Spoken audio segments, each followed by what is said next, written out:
Hey, just another update regarding the Cosmic Dance of Shiva. Now, I've just noticed, after looking at different Sumerian tablets and murals, it seems Enki is performing the Cosmic Dance of Shiva here. I've just noticed this after looking at some murals. We can see the symbols. These streaks here are the same as these symbols. We have the leg up here, we have the leg up here, and we have a landing.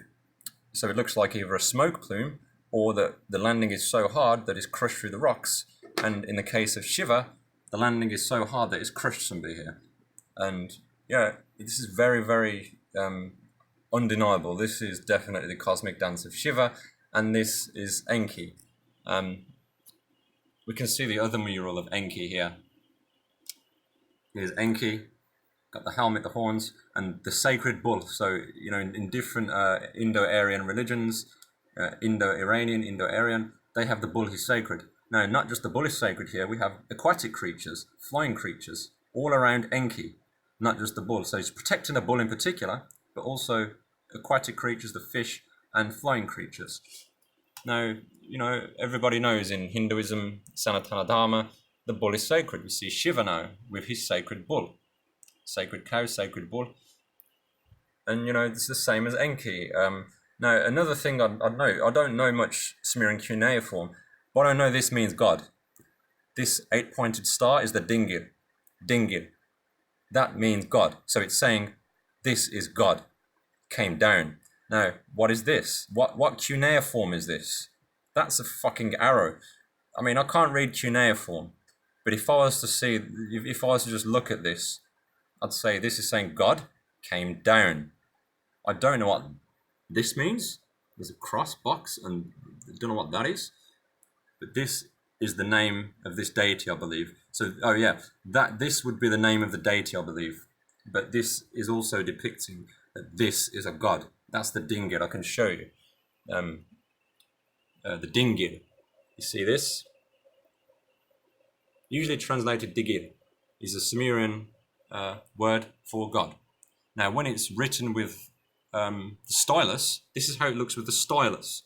So you can see those triangles. That's just because of the stylus.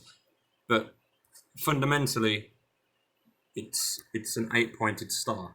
8-pointed star, DINGIR.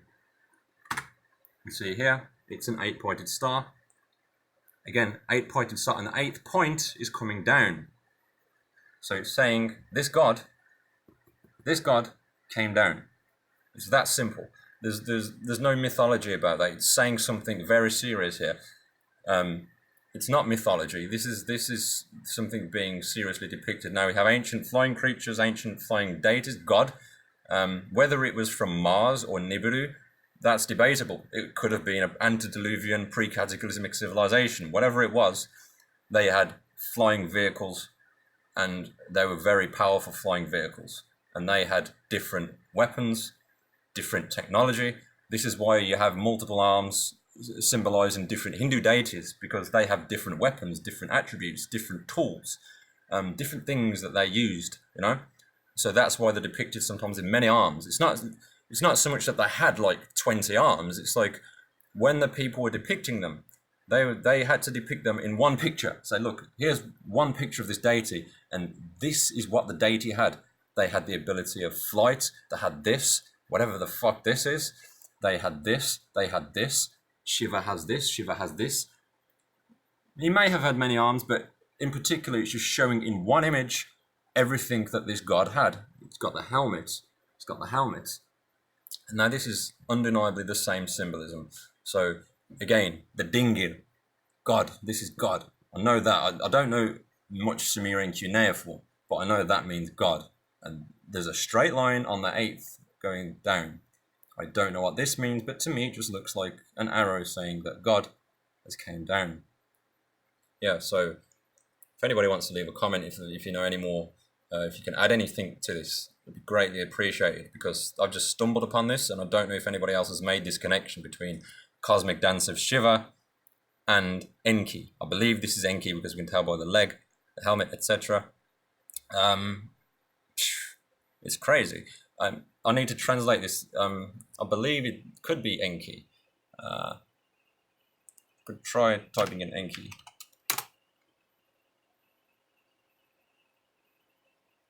So no, there's different cuneiform. So that's Enki in cuneiform. It's a different cuneiform. So that's not saying Enki at all. This is saying something else. It's very, in fact, that doesn't look like cuneiform. It looks older. You know, there's no stylus here. You know, there's no stylus mark. So this is before they were using styluses. This is a mural. This is like, you know, like in Egypt you have murals. There's no stylus being used here like you have in the later cuneiform. And whatever this is, this could be similar to this. You know, you have these in Egypt with Akhenaten, which I showed in the other video. You have this here. Strange, very strange. And this is undeniably God, Dingir, coming down. Cosmic Dance of Shiva. So yeah, if anybody has anything else to add and put together these pieces, because there's a lot of missing pieces, that'd be great.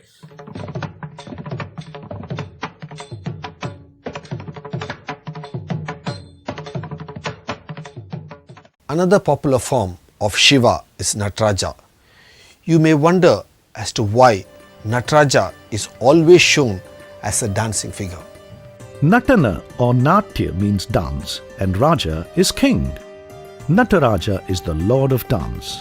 This concept of Nataraja is more popular in South India. The dance form of Nataraja is called Tandava Nritya, and it is from this dance that the dance forms of India have drawn inspiration.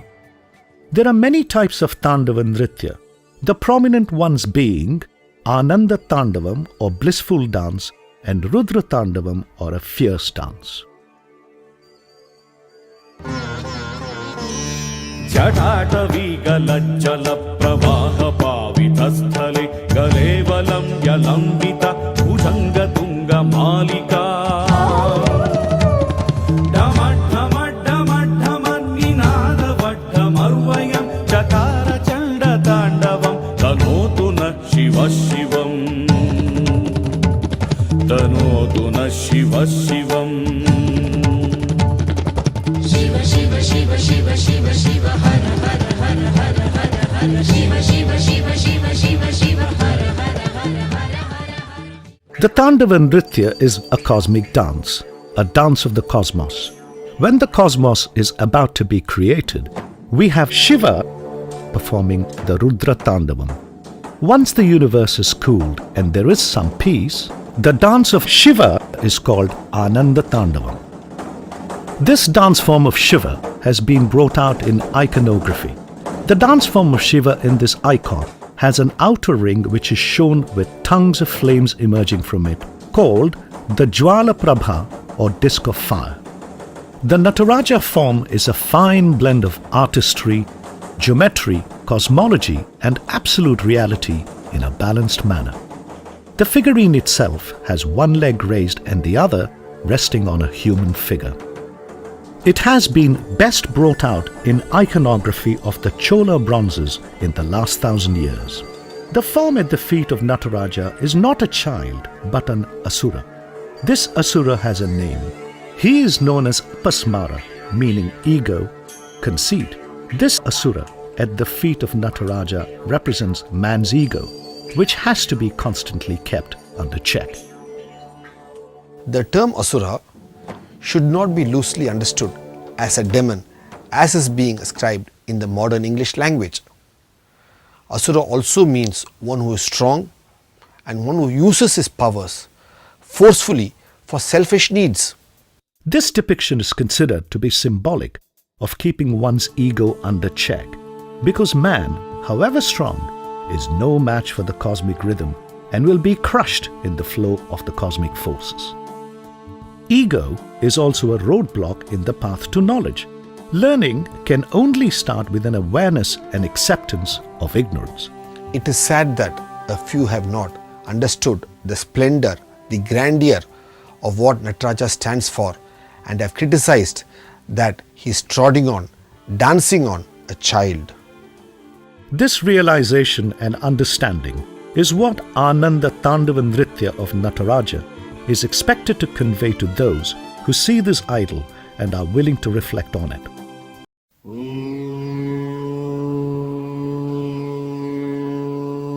यं यं यं यक्षरूपं दशदिशि विदितं भूमिखं सम्पायमानम् संहारमूर्तिं शिरमुकुटजटाशेखरं चन्द्रबिम्बम् दं दं दं दीर्घकायम्